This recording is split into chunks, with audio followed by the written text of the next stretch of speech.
Hay recuerdos que regresan con el sabor metálico del miedo. Me miro la mano izquierda ahora, desnuda, y siento un alivio que aún me cuesta explicar. Durante años creí que el amor se medía en gestos, en promesas susurradas contra la almohada, en joyas que brillaban bajo la luz artificial de restaurantes caros. No sabía entonces que hay metales que brillan precisamente para ocultar lo que llevan dentro. No sabía que el peso en mi dedo no era solo platino. Era culpa. Era premeditación. Era muerte envuelta en terciopelo azul. Si esta historia te está tocando de alguna forma, te invito a suscribirte al canal. Aquí comparto relatos que exploran la complejidad humana, esas verdades incómodas que preferimos ignorar hasta que nos golpean de frente. Mi nombre es Elena Vargas, tengo 37 años, y durante los últimos 8 meses he aprendido que sobrevivir no siempre significa estar viva. A veces significa despertar cada mañana y recordar que estuviste a 2 semanas de no despertar más. Significa mirar tu reflejo en el espejo y reconocer a una extraña que lleva tu nombre pero ya no tus certezas. Significa aceptar que la persona que dormía a tu lado, que conocía el ritmo de tu respiración en la oscuridad, que sabía exactamente cómo te gustaba el café por las mañanas, esa misma persona calculó con precisión matemática cuánto tiempo tardarías en morir. Pero no puedo comenzar por el final. Sería injusto con la mujer que fui, con la Elena que confiaba, que amaba sin cuestionamientos, que creía en los aniversarios y en los brindis a medianoche. Esa Elena merece ser recordada antes de hablar de su casi muerte. Merece que cuente cómo llegué hasta ese momento en el Hospital Gregorio Marañón, con tubos conectados a mis venas y una doctora mirándome con una mezcla de horror profesional y urgencia maternal. Crecí en Salamanca, en una de esas casas antiguas del casco histórico donde las paredes guardan secretos de siglos y los suelos de madera crujen con memorias ajenas. Mi padre era notario, mi madre profesora de literatura en el instituto. Éramos una familia de clase media acomodada, de esas que cenan juntas los domingos y discuten sobre política sin levantar la voz. Me educaron en la convicción de que el trabajo duro y la honestidad eran suficientes para construir una vida digna. Y yo les creí. Estudié Administración de Empresas en la Universidad de Salamanca, me gradué con honores, y a los 26 años abrí mi propia consultoría de gestión empresarial. Pequeña, sí, pero mía. Cada cliente que conseguía, cada proyecto que cerraba, era un ladrillo más en el edificio de mi independencia. Conocí a Javier Mendoza en un congreso de emprendedores en Madrid. Yo tenía 29 años y él 32. Era arquitecto, trabajaba en un estudio mediano pero prometedor, y tenía esa forma de hablar que te hace sentir que eres la única persona en la sala. No era guapo de una manera obvia. Tenía una belleza más sutil, de rasgos suaves y mirada profunda. Lo que me atrapó fue su aparente vulnerabilidad, la forma en que hablaba de su infancia complicada en un barrio obrero de Vallecas, de cómo había estudiado con becas y trabajos nocturnos, de cómo entendía el valor del esfuerzo porque lo había vivido en carne propia. Durante nuestro noviazgo, Javier era atento de una manera que yo confundía con devoción. Me llevaba flores sin motivo aparente, recordaba fechas insignificantes, me escribía mensajes a media mañana solo para decir que pensaba en mí. Mis padres lo recibieron con la cortesía formal de quienes evalúan pero no juzgan abiertamente. Mi madre, sin embargo, me dijo algo que no supe interpretar hasta mucho después. Estábamos en la cocina de mi casa familiar, pelando patatas para una tortilla, y ella comentó con esa voz neutra que usaba cuando quería decir más de lo que sus palabras expresaban: es muy atento contigo, hija. Quizá demasiado. Ten cuidado con los hombres que necesitan controlar cada detalle. A veces lo disfrazan de amor. No le hice caso. Qué tonta fui. Qué ciega, qué arrogante en mi certeza de que conocía a Javier mejor que nadie. Me casé con él en junio, hace 6 años, en una ceremonia íntima en la capilla de la Universidad de Salamanca. Llovió esa mañana, pero para cuando llegó el momento de los votos, el sol atravesaba los vitrales creando arcoíris sobre las baldosas antiguas. Javier lloró al decir que sí. Recuerdo que pensé que era hermoso ver a un hombre mostrar sus emociones así, sin vergüenza. No se me ocurrió preguntarme qué clase de emociones eran exactamente. Los primeros años fueron buenos. O eso creía yo. Javier se mudó a Salamanca, consiguió trabajo en un estudio local, y parecíamos funcionar. Yo seguía con mi consultoría, que crecía de forma modesta pero constante. Heredé la casa de mis padres cuando ellos decidieron mudarse a un apartamento más pequeño y manejable cerca de la Plaza Mayor. Era una casa señorial, de esas con techos altos y balcones de hierro forjado, ubicada en una calle empedrada donde el tráfico apenas llegaba. Valía una pequeña fortuna, pero para mí era más que eso. Era mi historia, mi infancia, mis raíces. Javier y yo la reformamos juntos. Él diseñó algunos cambios estructurales que respetaban el carácter original del edificio, y yo me encargué de la decoración. Pasábamos los fines de semana eligiendo lámparas en el Rastro de Madrid o buscando muebles antiguos en mercadillos de pueblos cercanos. Eran momentos en los que me sentía afortunada, en los que pensaba que habíamos construido algo sólido. No sabía que mientras yo pensaba en cortinas y alfombras, Javier calculaba el valor de cada metro cuadrado. Cumplimos 5 años de casados en junio pasado. Javier organizó una cena sorpresa en casa, con velas por todas partes y música de Ludovico Einaudi sonando de fondo. Cocinó él mismo, pasta con marisco, mi plato favorito. Y al final, cuando trajo el postre, había una pequeña caja de terciopelo azul junto a mi copa. Dentro estaba el anillo. Era precioso, lo admito. Platino con un diseño minimalista, elegante sin ser ostentoso. Javier me lo colocó en el dedo anular derecho y me dijo con voz emocionada que quería que lo llevara siempre, que era un símbolo de que nuestro amor era eterno e inquebrantable. Lo besé. Le agradecí. Me sentí amada. 3 semanas después empezaron los dolores de cabeza. Al principio fueron esporádicos, apenas molestos. Los atribuí al estrés de un proyecto particularmente complicado que estaba gestionando para una empresa de tecnología. Tomaba paracetamol y seguía adelante. Pero las jaquecas se volvieron más frecuentes, más intensas. Aparecieron las náuseas, especialmente por las mañanas. Javier bromeaba diciendo que quizá estaba embarazada, aunque ambos sabíamos que usábamos protección y que no habíamos hablado seriamente de tener hijos todavía. Las náuseas no pasaban. Empecé a marearme sin razón aparente, en medio de reuniones o mientras conducía. Una tarde, sentada en mi escritorio revisando contratos, noté que me temblaban las manos. No era un temblor nervioso. Era algo más profundo, como si mi cuerpo estuviera vibrando desde dentro. Me asusté lo suficiente como para pedir cita con mi médico de cabecera. El doctor Herrera me conocía desde niña. Había tratado mis anginas de adolescente y mi apendicitis a los 20 años. Me hizo un chequeo completo, me mandó analíticas de sangre y orina, me preguntó sobre mi dieta, mi nivel de estrés, mis ciclos menstruales. Todo parecía normal. Me recetó un ansiolítico suave y me sugirió que quizá necesitaba unas vacaciones. Le hice caso. Javier y yo nos fuimos un fin de semana largo a San Sebastián. Paseamos por la Concha, comimos pinchos en la parte vieja, dormimos hasta tarde. Y durante esos 3 días me sentí mejor. Pensé que el doctor Herrera tenía razón, que era estrés acumulado.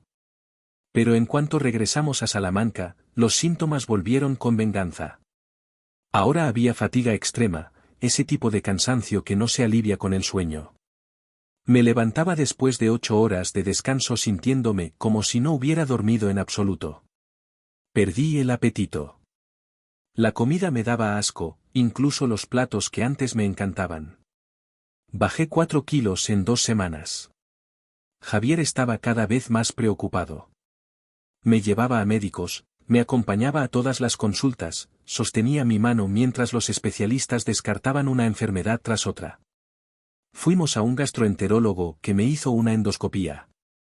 Normal. A un neurólogo que me mandó una resonancia magnética cerebral. Normal. A un endocrino que revisó mi tiroides, mis niveles hormonales, mi función suprarrenal. Todo normal. Era como si mi cuerpo se estuviera desmoronando sin dejar evidencia, sin dar pistas. Los médicos empezaban a mirarme con esa expresión que conozco bien ahora, esa mezcla de frustración profesional y vaga sospecha de que quizá era hipocondríaca, de que quizá mis síntomas eran psicosomáticos. Javier nunca dudó de mí. O eso parecía. Me decía que no me preocupara, que encontraríamos una respuesta, que no pararía hasta que supiéramos qué me pasaba. Por las noches, cuando yo lloraba de frustración y miedo, él me abrazaba y me susurraba palabras de consuelo. Me acariciaba el pelo hasta que me quedaba dormida. Y yo me aferraba a él como si fuera mi ancla en medio de una tormenta que no comprendía. En septiembre, 3 meses después de que empezaran los síntomas, mi estado empeoró dramáticamente. Comenzaron los problemas de memoria. Olvidaba conversaciones que había tenido esa misma mañana. Perdía el hilo de mis pensamientos a mitad de una frase. Un día me quedé mirando la pantalla de mi ordenador durante 20 minutos sin recordar en qué documento estaba trabajando. Tuve que reducir mi carga de trabajo. Delegar proyectos. Algunos clientes empezaron a buscar otros consultores porque ya no podía cumplir con los plazos. Javier sugirió que quizá debía cerrar la consultoría temporalmente, concentrarme en recuperarme. Yo me negué. Mi trabajo era lo único que me hacía sentir que todavía tenía cierto control sobre mi vida. Pero cada día era más difícil. Las náuseas eran constantes. Había desarrollado una sensibilidad extrema a los olores. El perfume que llevaba usando años me provocaba arcadas. No podía estar cerca de la cocina cuando se preparaba comida. Mis encías sangraban sin motivo. Aparecieron moretones en mis brazos y piernas sin que recordara haberme golpeado. Fue entonces cuando Javier insistió en que consultáramos a un hematólogo. Pensaba que quizá tenía algún problema de coagulación, quizá leucemia. La palabra cáncer empezó a flotar entre nosotros como un fantasma no invocado pero presente. Me hicieron una biopsia de médula ósea. Fue uno de los procedimientos más dolorosos de mi vida, pero me aferré a la esperanza de que al menos nos daría respuestas. Negativa para cáncer. Negativa para trastornos hematológicos. Otra vez esa sensación de estar cayendo en un pozo sin fondo, sin poder agarrarme de nada sólido. En octubre dejé de poder conducir. Los mareos eran demasiado peligrosos. Javier empezó a llevarme a todas partes. Al trabajo, cuando todavía podía ir. A las consultas médicas, que se habían vuelto semanales. Al supermercado los domingos. Yo me sentía como una inválida, dependiente de él para todo. Y él nunca se quejó. Nunca mostró impaciencia. Siempre estaba ahí, solícito, atento, preguntándome cómo me sentía, si necesitaba algo. Había un detalle que no noté entonces, pero que ahora veo con claridad dolorosa. Javier insistía constantemente en que no me quitara el anillo que me había regalado. Si yo comentaba que me apretaba un poco, o que quizá debería quitármelo para darle mantenimiento a la joya, él se ponía tenso. Me decía con esa voz suave pero firme que usaba para ciertas cosas que el anillo era especial, que lo había mandado hacer pensando específicamente en mí, que significaba demasiado para quitármelo así como así. Y yo, en mi ingenuidad, en mi estupidez, interpretaba esa insistencia como romanticismo. Como amor. La última semana de octubre, algo cambió en mi cuerpo. Empecé a tener dolor en las extremidades, un dolor sordo y profundo que no respondía a ningún analgésico. Mis manos temblaban tanto que no podía escribir sin que las letras se volvieran ilegibles. Perdí otros 3 kilos. Mi piel adquirió un tono grisáceo que me asustaba cuando me miraba al espejo. Mis ojos, antes brillantes, parecían hundidos en las órbitas. Javier me miraba con lo que yo interpretaba como desesperación. Me decía que no podía verme así, que buscaríamos más especialistas, que gastaríamos lo que fuera necesario. Incluso sugirió que fuéramos a Barcelona, a Madrid, que consultáramos con los mejores médicos del país. Yo estaba demasiado débil para viajar, pero le agradecía su dedicación. El lunes 2 de noviembre me desperté con un dolor de cabeza tan intenso que vomité apenas conseguí llegar al baño. Javier me encontró en el suelo, temblando, incapaz de levantarme. Me llevó a urgencias. Los médicos del hospital de Salamanca me hicieron las pruebas de rutina, me pusieron suero, me dieron antieméticos. Pasé allí todo el día. Por la tarde me sentía algo mejor y me dieron el alta con la recomendación de seguir con los estudios ambulatorios. Al día siguiente, martes 3 de noviembre, intenté ir a trabajar. Necesitaba sentir que todavía era funcional, que todavía servía para algo. Llegué a la oficina a las 9 de la mañana. A las 10:30, mientras hablaba por teléfono con un cliente, la habitación empezó a girar. El teléfono se me cayó de las manos. Lo último que recuerdo es el sabor del miedo, metálico y frío, y luego la oscuridad. Desperté en urgencias del Hospital Gregorio Marañón de Madrid. No tengo idea de cómo llegué allí. Después supe que una ambulancia me había trasladado porque el Hospital de Salamanca no tenía disponible el equipo necesario para ciertos estudios que los médicos querían hacerme urgentemente. Estaba en una sala de observación, conectada a monitores que pitaban rítmicamente. Había tubos en mi brazo. La luz fluorescente del techo me lastimaba los ojos. Javier estaba sentado en una silla junto a mi cama. Tenía ojeras profundas y la ropa arrugada. Cuando vio que había abierto los ojos, se acercó y tomó mi mano. La mano donde brillaba el anillo de platino. Me dijo con voz cansada que había conducido como loco desde Salamanca en cuanto le avisaron del traslado. Que no sabía qué hacer, que estaba desesperado, que no podía perderme.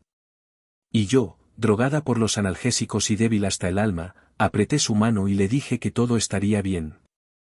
No sabía que esa sería una de las últimas veces que lo tocaría voluntariamente. No sabía que en pocas horas mi mundo, tal como lo conocía, dejaría de existir. La doctora Carmen Martínez entró en mi habitación de observación alrededor de las 4 de la tarde. No era mi médico asignado. Estaba haciendo ronda como jefa del servicio de toxicología, revisando casos complejos que los residentes marcaban para su consideración. Aparentemente, mi expediente había llamado su atención. Una mujer de 37 años, previamente sana, con 3 meses de sintomatología progresiva y multisistémica sin diagnóstico claro pese a estudios exhaustivos.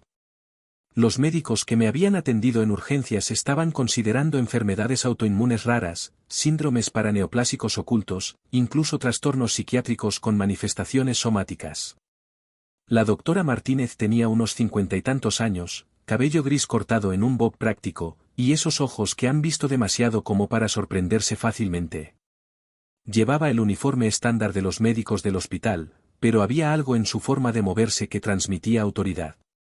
Se presentó con voz tranquila pero directa, me explicó que quería hacerme algunas preguntas adicionales. Javier seguía a mi lado, atento como siempre. Me preguntó sobre mi rutina diaria, mi alimentación, mi trabajo, mi entorno. Preguntas que otros médicos ya me habían hecho, pero ella las formulaba de manera diferente, como si buscara detalles específicos que los demás habían pasado por alto. Me preguntó si había estado expuesta a metales pesados en mi trabajo, si manejaba productos químicos, si había viajado recientemente a países donde ciertas enfermedades tropicales eran endémicas. A todo respondí que no. Entonces me preguntó sobre mi hogar. Si habíamos hecho reformas recientes, si había problemas de moho o humedad, si usábamos algún tipo de pesticidas o productos de limpieza inusuales. Javier respondió por mí que la casa era antigua pero bien mantenida, que no habíamos hecho reformas significativas en el último año, que yo era bastante cuidadosa con los productos que usábamos porque tenía piel sensible. La doctora Martínez asintió, tomando notas en su tableta. Pero noté que su mirada volvía una y otra vez a mis manos. En ese momento no lo interpreté de ninguna manera particular. Pensé que quizá estaba observando el temblor que ya era constante, o los moretones que habían aparecido en mis nudillos sin razón aparente. Terminó la entrevista diciendo que ordenaría algunos estudios adicionales, pruebas más específicas que podrían arrojar luz sobre mi condición. Me recomendó que descansara, que tratara de no estresarme. Salió de la habitación sin drama, sin urgencia visible. Javier comentó que parecía competente, que quizá ella sería quien finalmente descubriera qué me pasaba. Yo asentí, exhausta, y cerré los ojos. Lo que no sabía era que la doctora Martínez había visto algo. Un patrón que sus años de experiencia en toxicología le habían enseñado a reconocer. Después me contó que mis síntomas le recordaban a un caso que había tratado 15 años atrás, en Barcelona. Una mujer joven que llegó con sintomatología similar y que casi muere antes de que descubrieran que estaba siendo envenenada con talio por su suegra, quien mezclaba pequeñas cantidades del veneno en su comida durante las cenas familiares. El talio es conocido como el veneno de los envenenadores, le llamaban en el siglo pasado. Es prácticamente indetectable en análisis rutinarios, sus síntomas imitan docenas de enfermedades, y actúa lentamente, permitiendo que el envenenador mantenga las apariencias de normalidad mientras la víctima se deteriora. Pero la doctora Martínez no solo había visto el patrón de síntomas. Había visto algo más. Mis manos. O más específicamente, mi mano derecha. El área de piel alrededor del anillo de platino que Javier me había regalado mostraba una leve decoloración, casi imperceptible. Una irritación sutil que podría atribuirse a una simple alergia al metal, pero que en el contexto de mis otros síntomas activó todas las alarmas en la mente de una toxicóloga experimentada. Ella no volvió a mi habitación esa tarde. Pasó las siguientes horas consultando literatura médica, hablando con colegas, revisando casos antiguos. Ordenó un análisis de orina específico para metales pesados, algo que ningún otro médico había considerado porque no había razón aparente para sospechar envenenamiento. También, y esto lo supe mucho después, habló discretamente con la enfermera jefa del turno de noche y le pidió que me observara de cerca, que prestara atención a cualquier cosa inusual. Pasé esa noche durmiendo a intervalos, interrumpida por enfermeras que venían a tomar mis signos vitales o a cambiar las bolsas de suero. Javier se quedó en la habitación, durmiendo incómodamente en el sillón reclinable que el hospital proporcionaba para acompañantes. Cada vez que yo abría los ojos en la penumbra, lo veía allí, velando mi sueño. Me parecía conmovedor. Qué ironía tan cruel, pensar que era conmovedor. A la mañana siguiente, miércoles 4 de noviembre, Javier me dijo que tenía que ir a Salamanca por unas horas. Había reuniones de trabajo que no podía cancelar, clientes que esperaban revisiones de proyectos. Le dije que fuera, que yo estaría bien, que los médicos me estaban cuidando. Se inclinó para besarme la frente antes de irse. Recuerdo el olor de su colonia, esa fragancia cara que le había regalado en su cumpleaños. Recuerdo la textura de su barba incipiente contra mi piel. Recuerdo que pensé que era afortunada de tener un marido tan dedicado. Unas 2 horas después de que Javier se marchara, la doctora Martínez volvió. Esta vez venía con paso decidido, y traía consigo a un residente joven que cargaba una bandeja con instrumentos que no reconocí. Cerró la puerta detrás de ellos. Algo en su lenguaje corporal me puso nerviosa inmediatamente. No era la postura de alguien que viene a dar buenas noticias. Se sentó en la silla junto a mi cama, la misma donde Javier había pasado la noche. Me miró directamente a los ojos con una intensidad que me hizo tragar saliva. Y entonces me dijo con voz firme pero no carente de gentileza que necesitaba examinar mi anillo. Que por favor confiara en ella y me lo quitara. No entendí. Le pregunté por qué, que tenía que ver una joya con mi enfermedad. Ella no me dio explicaciones detalladas. Solo insistió, con esa autoridad médica que no admite objeciones, en que era importante. Que podría ser relevante para mi diagnóstico. Empecé a girar el anillo para sacármelo, confundida y un poco asustada. Llevaba 3 meses sin quitármelo. Javier me había pedido específicamente que no lo hiciera, que era nuestro símbolo. Pero la doctora estaba mirándome con tanta urgencia contenida que obedecí. El anillo salió con dificultad porque mis dedos estaban hinchados. Tuve que usar un poco de saliva para lubricar. Cuando finalmente se deslizó fuera de mi dedo, la doctora Martínez lo tomó con extremo cuidado, usando unos guantes de látex que se había puesto mientras yo trabajaba para quitármelo. El residente le pasó una lupa de joyero, uno de esos instrumentos con aumento que usan los especialistas. Ella acercó el anillo a la luz, observándolo desde todos los ángulos. Yo la miraba sin comprender, con el corazón empezando a latir más rápido sin saber exactamente por qué. Había algo en el ambiente de la habitación que se había vuelto denso, cargado de una tensión que no podía nombrar. La doctora pasó varios minutos examinando el anillo. Sus dedos enguantados palpaban la superficie, probaban diferentes secciones. Entonces, con movimientos deliberados, presionó una parte casi imperceptible de la banda interior. Y el anillo se abrió. No completamente. Solo una sección diminuta, tan bien diseñada que era invisible al ojo sin entrenamiento. Un compartimento secreto, minúsculo pero funcional. Y dentro de ese compartimento había un polvo. Blanco grisáceo, fino como talco. La doctora usó un hisopo estéril para tomar una muestra, que el residente guardó inmediatamente en un contenedor especial.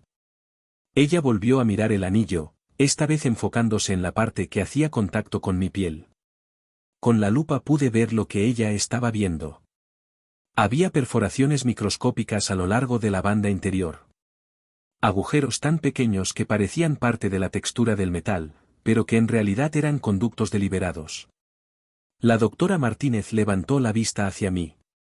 Su rostro había palidecido ligeramente, pero su voz cuando habló era profesional, controlada. Me dijo con esa calma terrible de quien está dando noticias devastadoras que acababa de encontrar la fuente de mi enfermedad. Que el polvo dentro del compartimento necesitaba ser analizado con urgencia, pero que ella tenía la certeza casi absoluta de que era talio u otro veneno de acción lenta. Que las perforaciones en el anillo permitían que el veneno entrara en contacto constante con mi piel, siendo absorbido gradualmente en mi torrente sanguíneo durante los 3 meses que había llevado la joya. Que alguien me estaba envenenando. Que ese alguien había diseñado el anillo específicamente para ese propósito. Que si no lo hubiéramos descubierto ahora, probablemente habría muerto en las próximas 2 semanas por fallo multiorgánico. El mundo se detuvo. Literalmente sentí como si el tiempo se hubiera congelado. Mi cerebro se negaba a procesar lo que acababa de escuchar. Era imposible. Era absurdo. Era una película, una novela, no podía ser mi vida. No podía ser real. Pero el anillo estaba allí, abierto sobre la bandeja esterilizada, mostrando sus entrañas venenosas.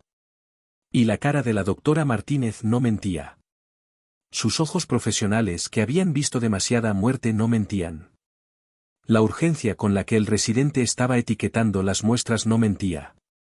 Pregunté con voz que no reconocí como mía quién haría algo así. ¿Por qué? ¿Cómo era posible? Las palabras salían atropelladas, sin coherencia. La doctora me tomó la mano, la que ahora estaba desnuda, marcada con la línea pálida donde el anillo había vivido durante meses. Me dijo que tenía que llamar a la policía.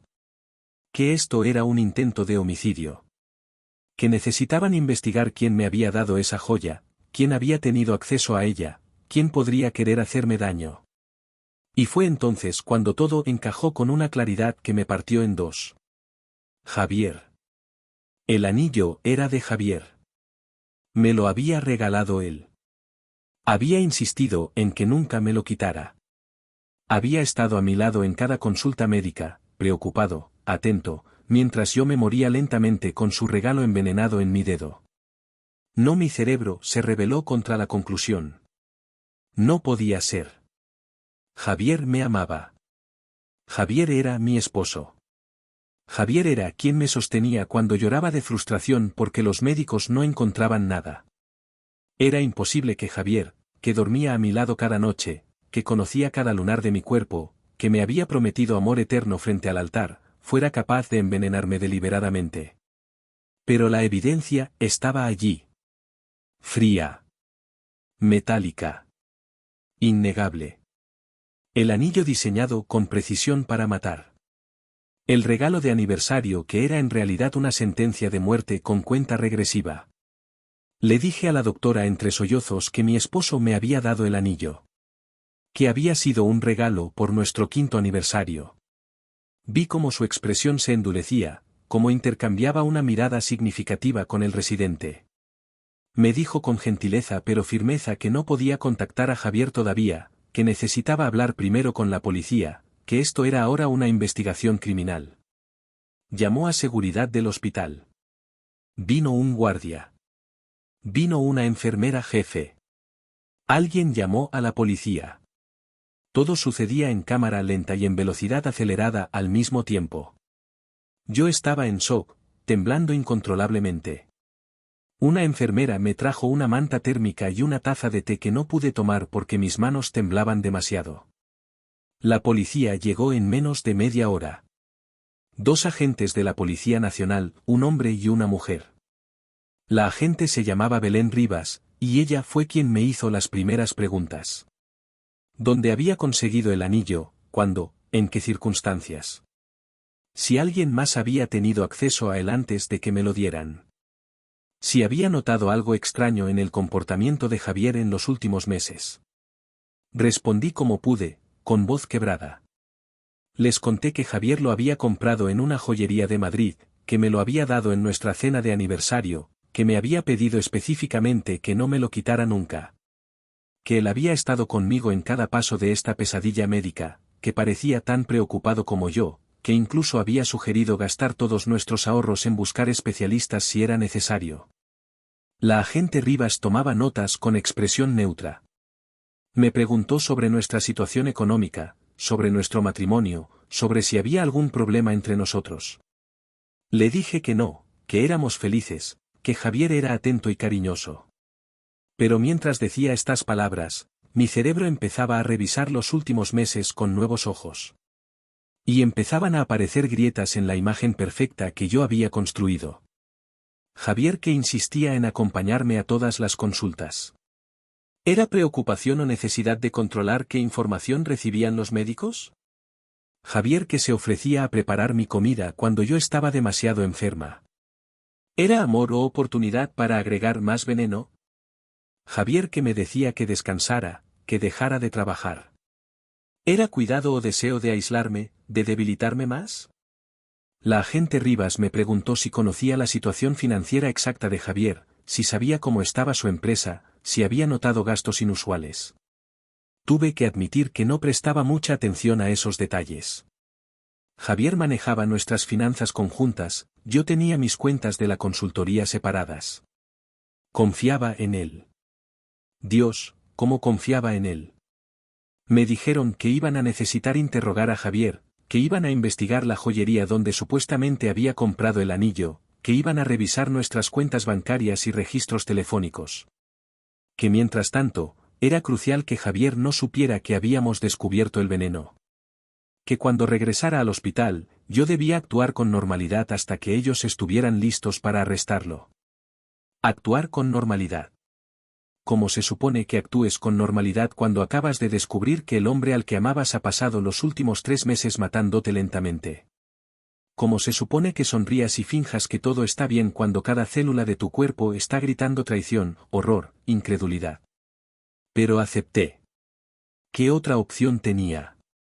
La policía se fue a organizar el operativo. La doctora Martínez se quedó conmigo un rato más. Me explicó que iban a empezar inmediatamente un tratamiento de quelación para eliminar el veneno de mi sistema, que iban a monitorear de cerca mi función renal y hepática, que había una posibilidad real de daño permanente en algunos órganos dependiendo de cuánto talio hubiera absorbido. Talio. Finalmente había confirmado que era talio. El análisis preliminar del polvo en el anillo lo había revelado. Ella me contó, quizá para distraerme del shock, que el talio había sido usado como veneno desde principios del siglo XX. Que era inodoro, insípido, y que sus síntomas eran tan variados que diagnosticarlo era extremadamente difícil. Que había casos históricos de envenenadores en serie que habían usado talio durante años sin ser descubiertos. Que en dosis pequeñas y constantes, como las que yo había estado recibiendo a través del contacto dérmico con el anillo, la muerte parecía natural, el resultado de una enfermedad misteriosa que los médicos no habían podido identificar a tiempo. Me quedé mirando mi dedo desnudo. La marca blanca donde el anillo había estado. Esa marca era como un mapa de mi propia muerte planificada. 3 meses de contacto constante con veneno. 3 meses de absorción lenta y progresiva. 3 meses durante los cuales Javier me besaba, me abrazaba, fingía amarme mientras me mataba. ¿Por qué? La pregunta me atormentaba. ¿Por qué querría matarme? ¿Qué había hecho yo para merecer esto? ¿Qué había en nuestro matrimonio que yo no había visto, que me había perdido completamente? La doctora Martínez no tenía respuestas a esas preguntas. Solo podía tratar mi cuerpo envenenado. Solo podía documentar médicamente lo que me habían hecho. Las motivaciones, los porqués, eso era territorio de la policía, y eventualmente, de los tribunales. Me dejó sola finalmente, con la promesa de que una enfermera vendría pronto a empezar el tratamiento de quelación. Me quedé en esa cama de hospital, conectada a monitores, mirando el techo blanco, sintiendo como mi realidad se había desintegrado completamente en cuestión de horas. Y entonces, en medio de ese abismo de confusión y dolor, sonó mi teléfono. Era Javier. Llamaba desde el coche, volviendo de Salamanca. Me preguntaba cómo estaba, si los médicos habían dicho algo nuevo, si necesitaba que le trajera algo del camino. Su voz sonaba exactamente como siempre. Cálida. Preocupada. Llena de un afecto que ahora sabía que era completamente falso. Y yo tuve que responder. Tuve que decirle que estaba bien, que los médicos estaban haciendo más pruebas, que lo esperaba. Tuve que mentir con la misma naturalidad con la que él me había mentido durante meses. Colgué el teléfono y vomité en la vacinilla que había junto a mi cama. No por el veneno esta vez. Por el asco. Por la traición.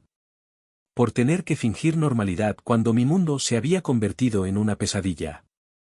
Javier llegó al hospital alrededor de las 6 de la tarde. Traía flores, un ramo de margaritas blancas que sabía que me gustaban. Las puso en un jarrón que pidió a las enfermeras. Se sentó junto a mi cama, tomó mi mano, la mano sin anillo, y me preguntó cómo me sentía. Si había comido algo. Si había podido descansar. Yo lo miraba como si lo viera por primera vez. Estudiaba cada detalle de su cara buscando señales de maldad, de crueldad, de mentira. Pero solo veía al Javier que conocía. Rasgos suaves. Ojos oscuros que parecían genuinamente preocupados. Esa forma de inclinar la cabeza cuando me escuchaba que siempre me había parecido entrañable. ¿Cómo podía alguien que lucía tan normal, tan común, ser capaz de envenenar a su propia esposa? Le dije que me sentía un poco mejor. Que los médicos estaban optimistas. Que habían encontrado algunas anomalías en los análisis y estaban tratándolas. Mentiras mezcladas con verdades a medias. Él asentía, apretaba mi mano, me decía que sabía que saldríamos de esto juntos. Entonces notó que no llevaba el anillo. Sus ojos se fijaron en mi mano desnuda y vi algo cruzar su expresión. Solo un segundo. Un destello de algo que podría haber sido alarma, o quizás solo fue mi imaginación proyectando porque ahora sabía la verdad. Me preguntó dónde estaba el anillo, si lo había perdido. Esta era la prueba. La policía me había instruido sobre qué decir. Tenía que mentir de forma creíble. Tenía que mantenerlo tranquilo hasta que ellos estuvieran listos para arrestarlo. Le respondí con voz cansada que me lo había quitado porque mis dedos estaban muy hinchados y me molestaba. Que estaba guardado en el cajón de la mesita de noche, a salvo. Javier pareció relajarse. Me dijo que tenía razón, que mi comodidad era lo más importante. Pero sugirió que cuando la hinchazón bajara, me lo volviera a poner.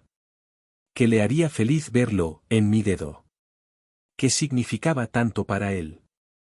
Tuve que morderme la lengua para no gritarle la verdad en ese momento. Para no preguntarle cómo se atrevía a hablar de significados cuando ese anillo era un instrumento de muerte. Para no exigirle que me explicara por qué Dios mío, por qué quería matarme. Pero mantuve la compostura. Asentí. Sonreí débilmente. Dejé que siguiera sosteniendo mi mano asesina. Pasamos las siguientes 2 horas en una farsa grotesca de normalidad marital. Él me contaba sobre su día, sobre reuniones con clientes, sobre un proyecto nuevo que podría conseguir su firma. Yo asentía en los lugares apropiados, hacía los sonidos correctos de interés.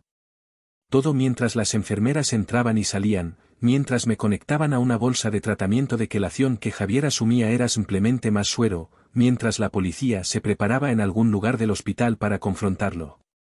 La agente Rivas apareció alrededor de las 8. Tocó la puerta con educación antes de entrar. Se presentó como parte de una investigación rutinaria que el hospital estaba haciendo sobre casos sin diagnosticar. Dijo que le gustaría hacerle algunas preguntas a Javier sobre mi historial médico reciente, sobre mi rutina en casa, sobre cualquier exposición a sustancias que él pudiera recordar. Javier fue encantador con ella. Cooperativo. Respondió a todas sus preguntas con detalle. Describió mi deterioro progresivo con lo que sonaba como genuino dolor. Habló de todas las consultas médicas a las que me había acompañado, de su frustración al ver que ningún médico podía ayudarme, de su desesperación al verme empeorar cada día. Era una actuación magistral. Si yo no hubiera sabido la verdad, habría creído cada palabra. Habría pensado que era el esposo más devoto del mundo. Pero sabiendo lo que sabía, cada frase era como un cuchillo.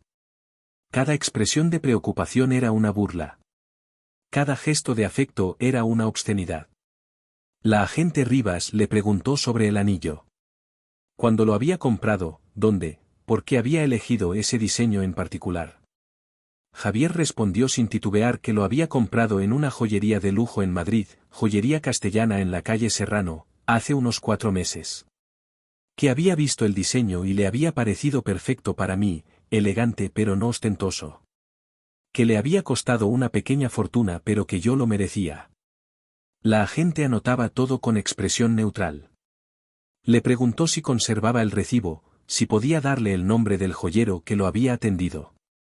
Javier dijo que tendría que buscar el recibo en casa, pero que creía que lo había guardado. Que el joyero era el dueño del establecimiento, un señor mayor llamado Alfonso. Más mentiras. O quizá no. Quizá había ido a esa joyería, quizá había hablado con ese Alfonso. Pero en algún momento entre comprar un anillo normal y dármelo, alguien lo había modificado. Alguien había abierto un compartimento secreto, lo había llenado de veneno, había perforado la banda interior para permitir el contacto constante con mi piel. Y ese alguien tenía que ser Javier, o alguien trabajando bajo sus instrucciones. La agente Rivas terminó su interrogatorio inicial diciendo que probablemente necesitarían hablar con él nuevamente en los próximos días.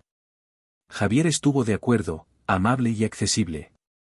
Le dio su número de teléfono, su dirección en Salamanca. Ofreció su completa cooperación con la investigación. Cuando ella se fue, Javier se volvió hacia mí con expresión confundida. Me preguntó si yo sabía por qué la policía estaba involucrada, si había algo que me hubieran dicho los médicos que él debía saber. Le respondí que tampoco lo entendía muy bien, que aparentemente era protocolo cuando los casos eran muy complejos. Me besó la frente. Me dijo que no me preocupara, que pronto estaría bien, que volveríamos a casa. A nuestra casa. La casa que yo había heredado de mis padres. La casa que valía cientos de miles de euros. La casa que Javier heredaría automáticamente si yo moría sin testamento actualizado. Y de repente, con esa claridad terrible que viene cuando las piezas finalmente encajan, entendí el porqué. No era pasión o locura. Era dinero. Era tan simple, tan banal, tan devastadoramente predecible. Javier me estaba matando por dinero. Por la casa. Por mi consultoría. Por los bienes que yo poseía y que se convertirían en suyos al enviudar. Me preguntaba cuánto tiempo había estado planeándolo. Si ya pensaba en matarme cuando nos casamos, o si la idea vino después. Si alguna vez me había amado de verdad, o si desde el principio yo solo había sido una inversión, un medio para un fin. Si las noches que pasamos abrazados significaban algo para él, o si mientras yo dormía en sus brazos él calculaba cuánto tardaría en morir. Esa noche Javier se quedó nuevamente en el hospital. Se acomodó en el sillón, se cubrió con una manta del hospital, me deseó buenas noches con esa voz suave que solía arrullarme.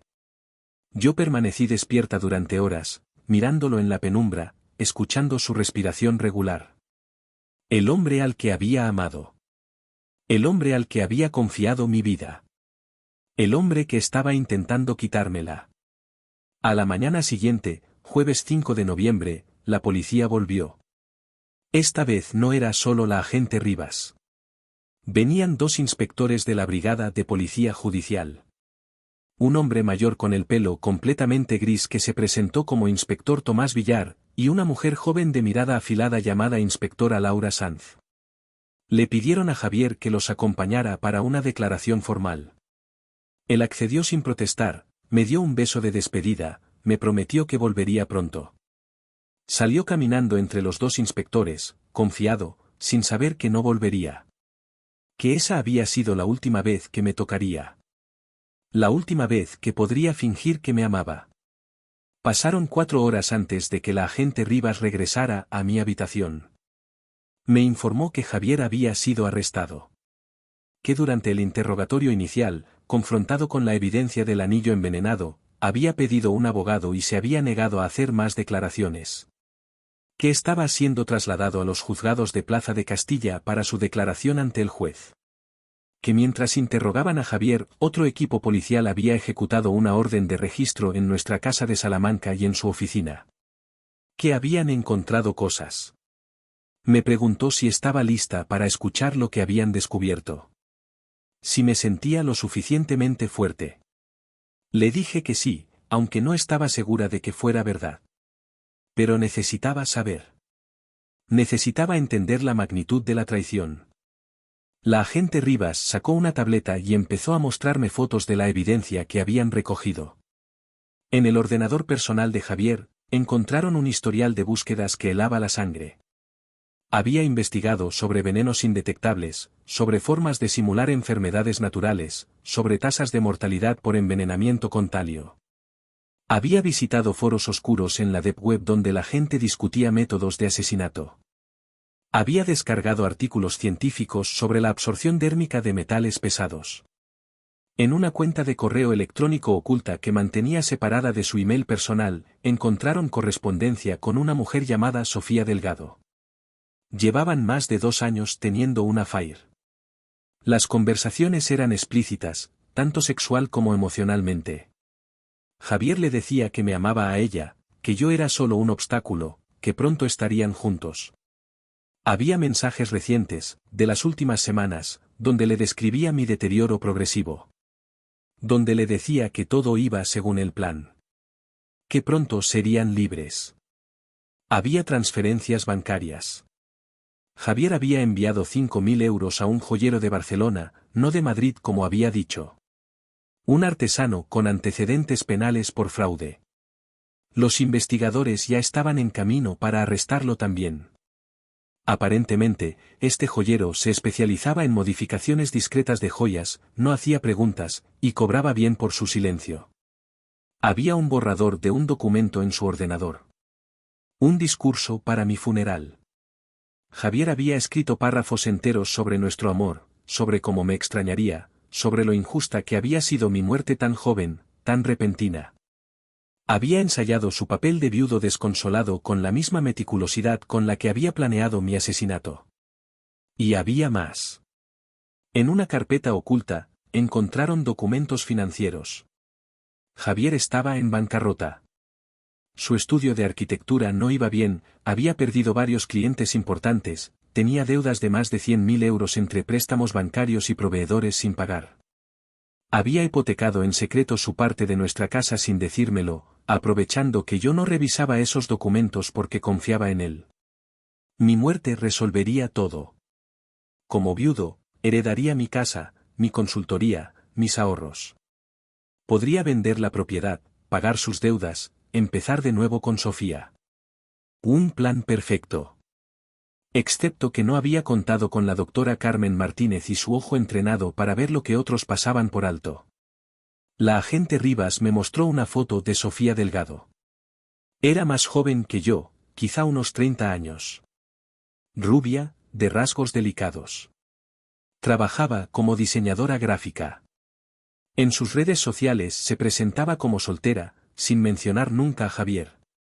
Ella también había sido arrestada como cómplice potencial, aunque según los mensajes parecía que Javier le había dicho que yo estaba gravemente enferma de forma natural, no que él me estaba envenenando deliberadamente. Quizá ella era víctima también de sus mentiras, o quizá sabía más de lo que aparentaba. Eso lo determinaría la investigación. Guardé la tableta. No podía seguir mirando. No podía seguir procesando la evidencia de mi propia muerte planificada con tanta frialdad, tanta precisión. Le dije a la agente que necesitaba estar sola. Ella asintió con comprensión, me dijo que estaría disponible si necesitaba algo, que había una psicóloga del hospital que podía venir a hablar conmigo cuando estuviera lista. Me quedé sola en esa habitación de hospital, rodeada de máquinas que pitaban, de bolsas de tratamiento que goteaban lentamente limpiando el veneno de mis venas. Y lloré. Lloré por la mujer que había sido, por la vida que pensaba que tenía, por el amor que resultó ser una mentira elaborada. Lloré por la inocencia perdida, por la capacidad de confiar que quizá nunca recuperaría. Lloré porque el hombre que había jurado amarme en la salud y en la enfermedad había convertido esa promesa en la broma más cruel. Pero también, en algún lugar profundo de ese dolor, había un destello de algo más. Rabia. Rabia pura y limpia que empezaba a quemar a través del shock y la tristeza.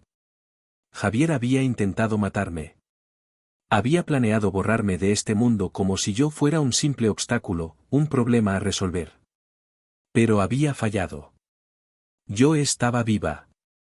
Y ahora, gracias a la doctora Martínez, gracias a la policía, gracias a mi propia resistencia inexplicable, él pagaría por lo que había hecho.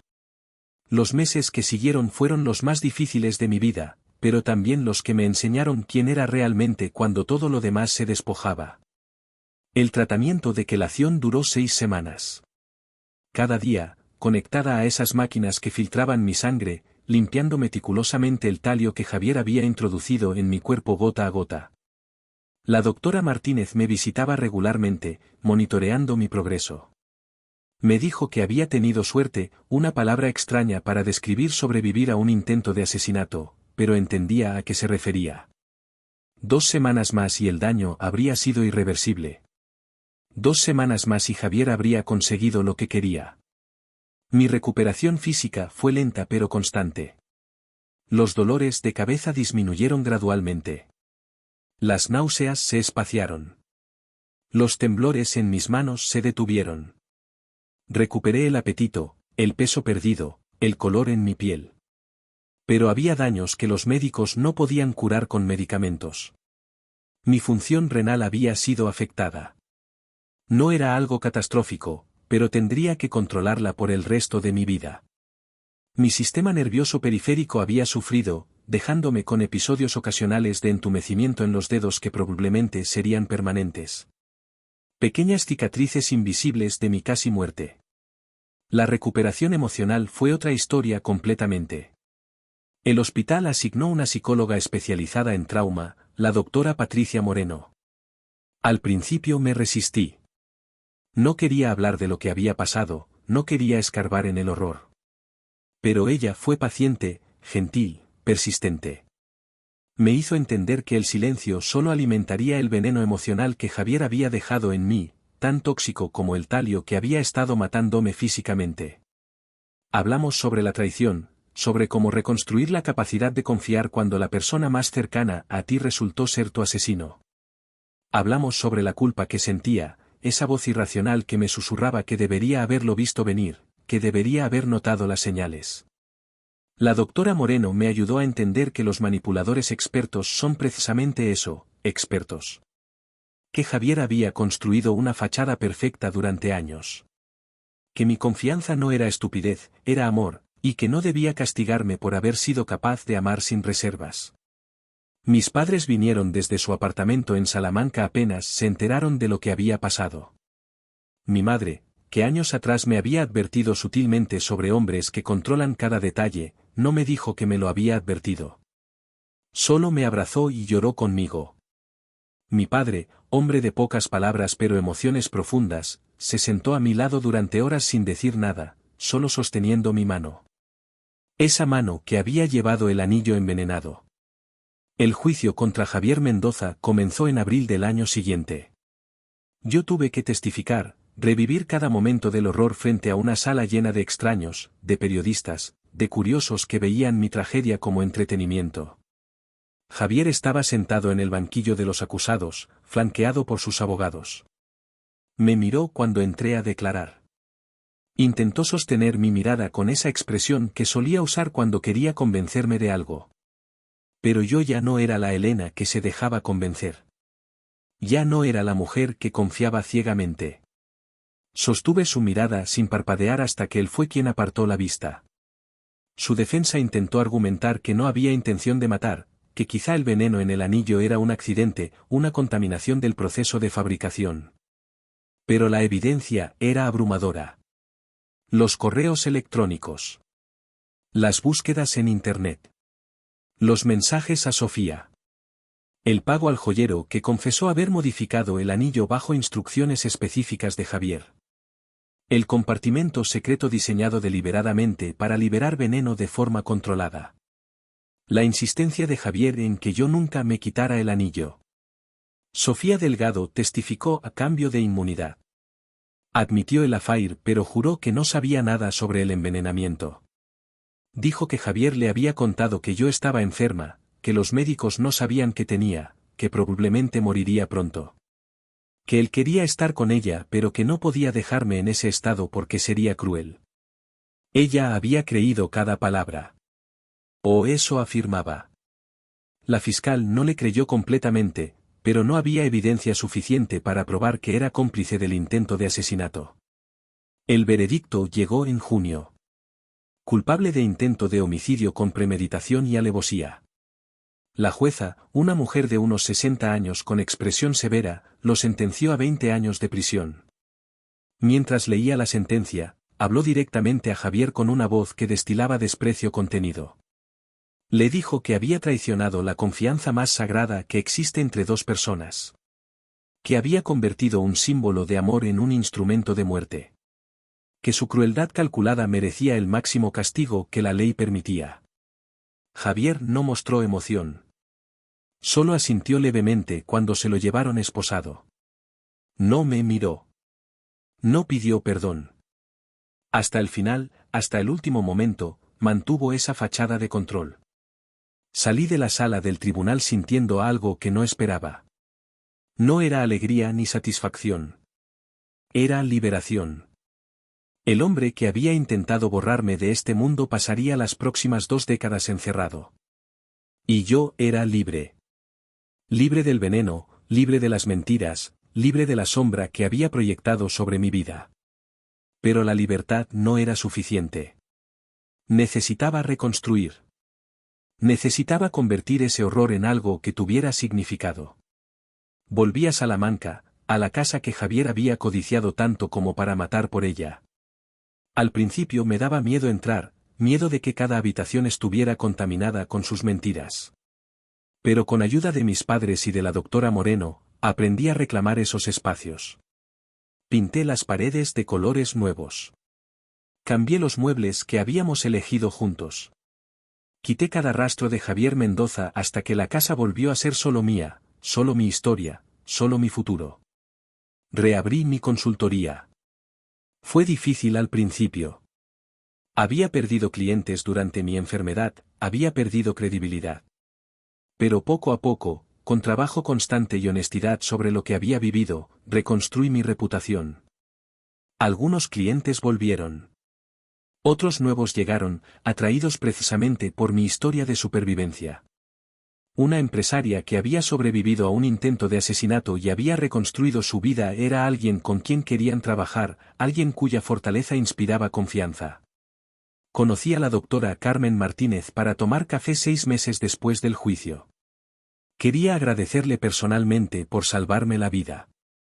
Ella me abrazó con una calidez que no había mostrado en el hospital, donde su profesionalismo lo dominaba todo.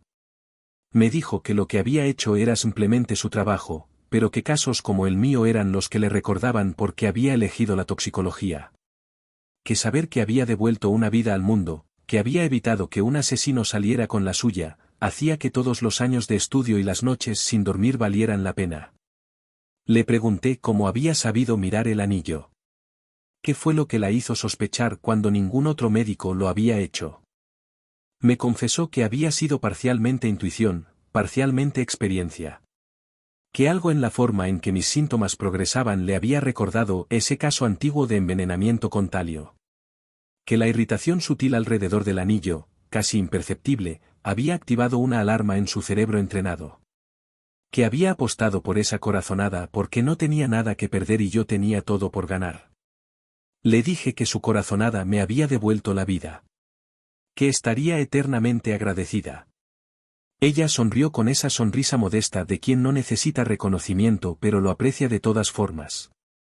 Nos hicimos amigas después de eso. Todavía nos vemos ocasionalmente, compartimos comidas, hablamos de medicina y vida y todo lo demás.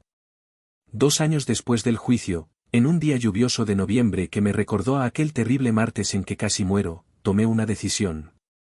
Doné una parte significativa de mi dinero a una fundación que apoyaba a víctimas de violencia doméstica.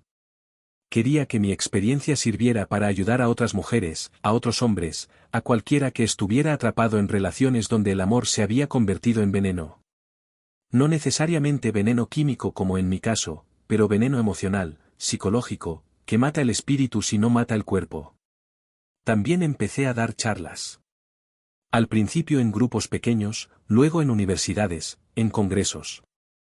Contaba mi historia sin adornos, sin melodrama. Solo los hechos desnudos de lo que había vivido.